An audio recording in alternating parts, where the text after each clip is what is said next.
یکی از ساده ترین روش ها برای پی بردن به اینکه چه چیزی در زندگی واقعا اهمیت دارد این است که اهدافی ایجاد کنیم که در آینده نزدیک قابل دستیابی باشد. به این معنی که اهدافتان را به جای سالانه برای هر 3 ماه مشخص کنید. اگر سالانه مشخص شوند شما را از زمان حال دور می کنند. درود دوستان عزیزم، امیدوارم حالتون عالی باشه. خب در بخش اول کتاب به این پرداختیم که چگونه افکار توی ذهنمون رو کنترل کنیم و مدیریت کنیم و در بخش دوم این کتاب میخوایم به این بپردازیم که چگونه هدف گذاری کنیم. اگر بخش اول رو ندیدید نیاز نیست که حتما بخش اول رو ببینید، همین که بخش دوم رو ببینید میتونید بعد از این هم بخش اول رو در پلیلیست این بخش ببینید. این صحبت‌های ما از کتاب ذهن خود را پاکسازی کنید اثر بری داونپور و استیو اسکات هست. خب بریم که داشته باشیم. برای شروع تعریف ساده ای از اهداف 3 ماهه اسمارت ارائه می‌دهیم. اهداف اسمارت 5 رکن دارد: مشخص، قابل اندازه‌گیری، دستیافتنی، مرتبط و دارای محدودیت زمانی. و اهداف مشخص به این سوالات پاسخ می‌دهند: چه کسی، چه چیزی، کجا، کی، کدام و چرا. هرگاه بتوانید که هر کدام از این موارد را تشخیص دهید خواهید دانست که برای رسیدن به هدف از چه ابزارهایی باید استفاده کرد. خب در این بخش از کتاب یک سری مثال‌های آورده که ما بهتر متوجه شیم. چه کسی دخیل است؟ می‌خواهید به چه چیزی برسید؟ کجا این اهدافتان را به نتیجه می‌رسانید؟ کی می‌خواهید انجامش دهید؟ کدام شرایط و محدودیت‌ها ممکن است مانعتان شود؟ چرا این کار را انجام می‌دهید؟ مشخص بودن مهم است، زیرا وقتی به این نقاط عطف زمان، مکان و مقصود میرسید مطمئنید که به هدفتان رسیده اید. خب یه بخش دیگه این هست که قابل اندازه‌گیری باشه. اهداف قابل اندازه‌گیری اهدافی هستند که با زمان مشخص، میزان یا واحدهای دیگر تعریف میشوند، به خصوص چیزهایی که بتوانند میزان پیشرفت به سمت هدف را اندازه بگیرند. ایجاد هدف قابل اندازه‌گیری تشخیص پیشرفت از نقطه A تا نقطه B را آسان می‌کند. این اهداف را همچنین کمک می‌کند که پی ببرید آیا در جهت درستی حرکت می‌کنید یا خیر.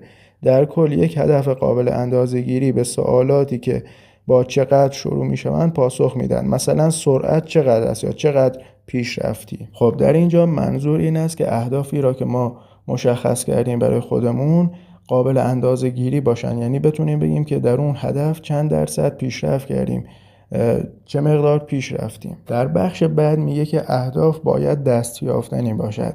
اهداف دستیافتنی محدودیت‌هایی را که فکر می‌کنید ممکن هستند گسترش می‌دهند، اگرچه به انجام رساندن آنها غیر ممکن نیست، اما اغلب چالش برانگیز و پر از موانع هستند. نکته ایجاد هدف دستیافتنی این است که به زندگی الان خود نگاه کرده و مقصدهایی را برای خودتان تعیین کنید که به نظر کمی دور از دسترس می‌آیند.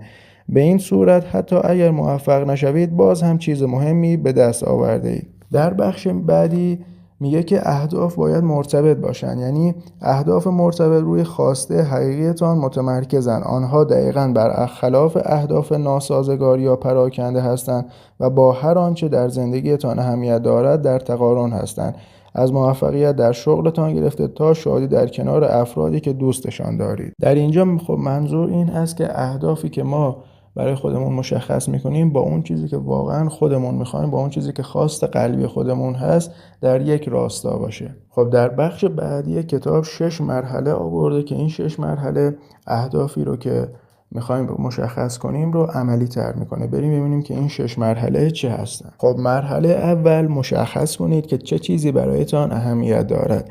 نکته کلیدی رسیدن به اهداف معقول این است که بر تمام حوزه‌های زندگی تمرکز کنید. دلیلش مشخص است. اگر می‌خواهید کارهای معنادار انجام دهید در این صورت خیلی زود از پا در می‌آیید، مخصوصاً اگر هر روز در برنامه هدف‌هایتان ثابت باشد. البته که مهم است تفکر رو به جلویی داشته باشید، اما در عین حال به زمان کافی برای زندگی در لحظه هم نیاز دارید. پیشنهاد ما این است که روی 3 یا 4 حوزه از زندگی تمرکز کنید. با نگاه کردن به 7 حوزه که صحبت کردیم و تشخیص مهم‌هایشان را در همین لحظه می توانید شروع کنید. از همانجا اهدافی را ایجاد کنید که نتیجهشان هم چالش برانگیز و هم هیجان انگیز باشد. خب در اینجا نویسنده میگه که شما نمیتونید بر تمام حوزه‌های زندگی تمرکز کنید، چون واقعا کار خیلی سخته. بنابراین پیشنهادی که خود نویسنده داده اینه که روی 3 یا 4 حوزه تمرکز کنید و اون 3-4 حوزه‌ای رو که میخواید توش پیشرفت کنید رو پیش ببرید. و مرحله دوم که مرحله خیلی مهمی هست، میگه که بر اهداف 3 ماهه تمرکز کنید. در تجربه استیو بود که متوجه شدیم اهداف بلند مدت دائما در حال تغییر هستند. چیزی که امروز ضروری هست ماه بعد چندان اهمیتی ندارد. بنابراین راهبردی که برای استیو موثر است این است که اولویت‌های ضروری را در نظر بگیرید و بعد آنها را به اهداف 3 ماهه تقسیم کنید. خب چرا باید روی اهداف 3 ماهه تمرکز کنید؟ چون سرعت گذر زندگی زیاد است و دائما در حال تغییر می باشد. برای اینکه بتوانید با این تغییرات پیش بروید معمولاً بهتر است که اهداف کوتاه مدتی داشته باشید، چرا که این امر تلاش پیوسته را حفظ می کند و باعث ایجاد انگیزه زیادی می شود. پس ببینید تا اینجا این شد که روی 3 یا 4 حوزه اصلی که در حال حاضر توی زندگیمون اهمیت زیادی داره تمرکز کنیم و در عرض 3 ماه برنامه‌ریزی کنیم که به این 3-4 حوزه برسیم. مرحله سوم، برای ایجاد برنامه از بازنگری هفتگی غافل نشوید. آسان نیست که همیشه به طور پیوسته روی اهدافتان کار کنید، آن هم وقتی تعهدات بیشمار دیگری نیز دارید. خوشبختانه راه حل ساده تری برای این معضل وجود دارد. هر هفته زمانی را برای بازنگری تعیین کنید تا برنامه کاری روزیتان را برای 7 روز بعد مشخص کنید. بازنگری هفتگی طرح بسیار مفیدی است که دیوید آلن در کتاب کارها را به اتمام برسانید آن را آموزش می‌دهد. فرایند ساده‌ای دارد. 1 بار در هفته استیو یک شنبه ها را ترجیح می‌دهد. به 7 روز آینده نگاه کنید و کارها یا پروژه‌هایی را که می‌خواهید به اتمام برسانید برنامه ریزی کنید. همه اینها را می توانید با 3 گام ساده پیش ببرید. 1. به این 3 پرسش پاسخ بدهید. با دقت به 7 روز آینده فکر کنید و به این 3 پرسش پاسخ بدهید. تعهدات شخصی هم کدامند؟ اولویت ها کدامند؟ چقدر زمان دارم؟ پاسختان به این پرسش ها بسیار مهم است، زیرا مشخص می کند که در طی 7 روز آینده چقدر زمان به اهدافتان اختصاص داده می شود. بخش دوم این هست که وظایف پروژه را برنامه ریزی کنید. پس از پاسخ به این 3 پرسش 7 روز آینده تان را برنامه ریزی کنید. یک راه ساده برای انجام این کار است اینکه نگاهی به لیست اهدافتان بیاندازید و برنامه را طبق مهمترین کارهایتان تعریف کنید. خب در بخش سوم میگه که ایده های گرفته شده را پردازش کنید. اگر شما هم مثل بری و استیو باشید احتمالاً هر هفته 10 ایده عالی دارید که با اهدافتان در ارتباط هستند. سوال اینجاست که چطور آنها را پیش میبرید. توصیه من این است که این نکات را عملی کنید. انتخابی از این 2 گزینه را داشته باشید. 1. سریع اقدام کنید یا 2. برای انجام ایده مورد نظر در برنامه تان زمانی را تعیین کنید. سازوکار این مورد در این زیر آورده شده است. اگر آن ایده قابل اجراست گام به گام بنویسید که چطور باید انجامش بدهید. به سادگی هر اقدامی را که برای این ایده باید انجام دهید یادداشت کنید و سپس آن را در برنامه ریزی هفتگیتان قرار بدهید. اگر آن ایده قابل اجرا نیست در این صورت آن را در پوشه‌ای که هر ماه بازنگری می شود آرشیو کنید. اگر این کار را برای هر ایده‌ای که دارید انجام دهید فراموش نمی کنید که آنها را باید در زمان مناسبی انجام دهید. مرحله چهارم، در جهت اهدافتان دست به کار شوید. رسیدن به هدف بدون هیچ کاری غیر ممکن است. در حقیقت ترفند رسیدن به هدف این است که زمانهایی از هفته را فقط به اهدافتان اختصاص دهید. به همین علت اقدامات زیر را پیشنهاد می‌کنید. 1. هدفتان را به یک پروژه تبدیل کنید. 2. در جهت اهدافتان زمان بندی داشته باشید. 3. اهدافتان را به وظایف اولویت دار تبدیل کنید. و 4. برای کارهای منفرد زمان بندی داشته باشید. مرحله پنجم که مرحله خیلی مهمی هست میگه که اهدافتان را مرور کنید. حقیقت این است که گاهی در مسیر بلند مدت رسیدن به مقصود زندگی مشکلات مهمی را به سمتتان روانه می کند. اغلب این چالش ها اذیت کننده هستند و اشتیاقتان را به هدف کاهش می دهند. پس پیشنهاد ما این است که حداقل روزی 2 تا 3 بار اهدافتان را مرور کنید. در این صورت آنها را ابتدای ذهنتان نگه می دارید و به خودتان یادآور می شوید که علت کارهای روزانه‌تان چیست. خب در اینجا گفته که مهم نیست که چقدر سرتان شلوغ است، اگر هر روز اهدافتان را مرور نکنید احتمال موفقیتتان کم می شود. که واقعا مهمه که زندگی که پر از چالش و پر از حاشیه هست باید روزی چند بار اهدافمون رو مرور کنیم و به نظر من این یکی از مهمترین بخش‌های این کتابه. مرحله ششم میگه که اهداف 3 ماهه‌تان را ارزیابی کنید. هر روز به سختی در جهت اهدافتان در تلاش هستید، حتی آنها را به روزانه و هفتگی مرور میکنید. پس مشکل چیست؟ بعضی از مردم هیچگاه به عقب بر نمیگردند که علت پشت هر هدفی را درک کنند. به عبارت دیگر مردم اهدافشان را بازنگری نمی کنند که ببینن آیا واقعا ارزش دنبال کردن دارد یا خیر. خب در اینجا برای اینکه ما اهداف 3 ماهه‌مون رو ارزیابی کنیم چند سوال آورده که باید از خودمون بپرسیم. آیا به نتیجه دلخواه رسیدم؟ راهبردهای موفقیت آمیز و ناموفق کدامند؟ آیا از 100% تلاشم برای رسیدن به این اهداف استفاده کردم؟ اگر نه چرا؟ آیا مطابق با تلاشم نتیجه گرفتم؟ آیا باید اهدافی مشابه را برای 3 ماه بعد مشخص کنم؟ چه اهدافی را باید تغییر دهم یا حذف کنم؟ آیا چیز جدیدی هست که دوست داشته باشم امتحانش کنم؟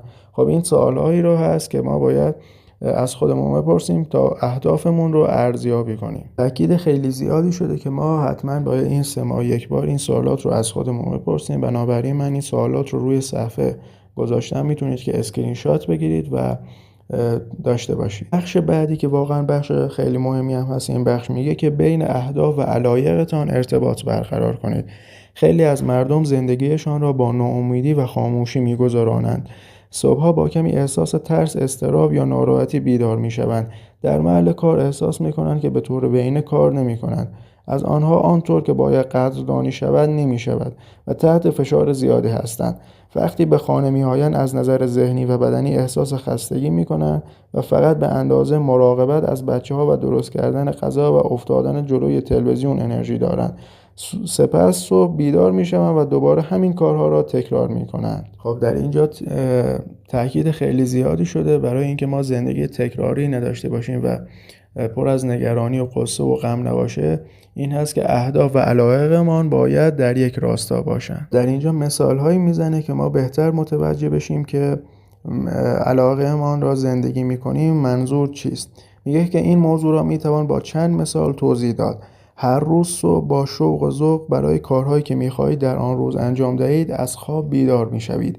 احساس میکنید که در جای درستی قرار دارید و در زندگی یا شغلتان دارید کاری را انجام میدهید که به نسبت به اینکه کیستید و چگونه به وجه می‌آیید احساس واقعی بودن دارید. در زندگی و کار مانند افراد باهوش هستید. در کاری که می‌کنید احساس اعتماد به نفس و قدرت دارید، چون کاری است که برای شما ساخته شده است.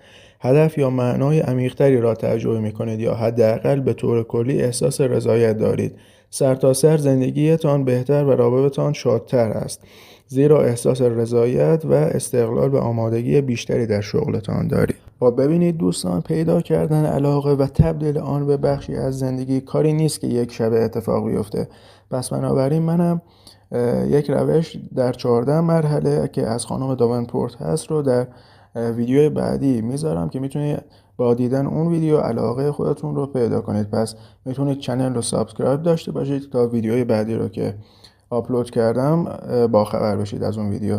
همچنین اگر الان چند روز هست که از پخش این ویدیو میگذره میتونید اون رو در پلیلیست این بخش ببینید. از همه شما دوستان عزیز سپاسگزارم که تا انتهای ویدیو رو تماشا کردید. لطفا نظراتتون رو برامون این زیر بنویسید و اگر کتاب مفیدی در این مورد به ذهنتون رسید میتونید برامون این زیر کامنت کنید.